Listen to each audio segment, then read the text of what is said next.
I met this guy on a dating app. His name was Daniel, and he lived just 2 buildings over in an apartment complex similar to mine. He was charming in a quiet way, clean cut, good job, and also smart. The conversation flowed naturally, and we bonded over our love for old horror films and late-night walks. After texting for some time, we agreed to meet for coffee one Saturday afternoon. Everything about him checked out. He was polite, funny, and he even asked the barista if they had oat milk because he remembered me mentioning I was lactose intolerant in a chat. That small detail impressed me more than anything. We started seeing each other a couple of times a week. He never pushed for anything, and he always met me in public. I'd never been to his place, but I appreciated that he didn't rush intimacy. He said his place was messy, that he was renovating. Fair enough.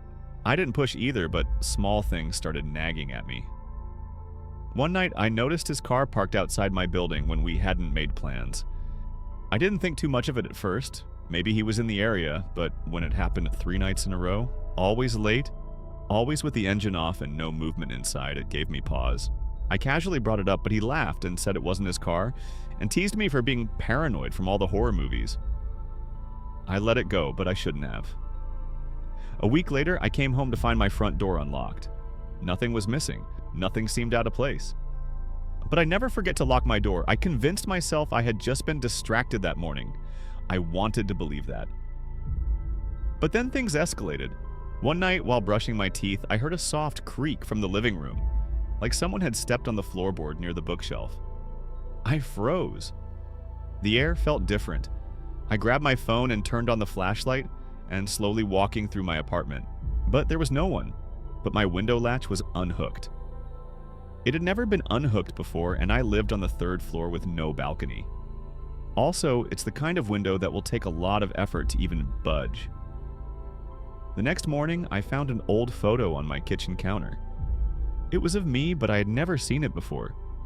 It was from months ago with me standing in line at a bookstore. I was alone. The angle was distant, like it had been taken from a car or across the street. Listen, when I tell you my stomach dropped. I ended up confronting Daniel about it, and what shocked me is that he didn't deny it. He said he liked watching me, and that he felt close to me when I didn't know he was there. He stated that he couldn't help it. His face didn't even register shame, just calm, unnerving sincerity. I ended up calling the police, and they searched his apartment. What they found was truly unnerving. Inside his apartment, they found a wall of photos of me, printed screenshots from my social media, a detailed journal tracking everything I did like when I left for work, what groceries I bought, who I spoke to. He even had a key to my apartment, which was copied from the spare I kept hidden under a loose paver outside. A hiding spot not even my friends knew about. The police arrested him and charged him with stalking, unlawful entry, and a few other counts. I couldn't take it, so I moved out and deleted the app. For months, I couldn't sleep without a chair against the door and a knife under my pillow. Every cough outside my window, every creak in the hallway made my heart race. You want to know the scariest part? He didn't look like a predator. He looked like someone you'd bring home to your family. Someone you'd trust with a spare key, and that's what still haunts me.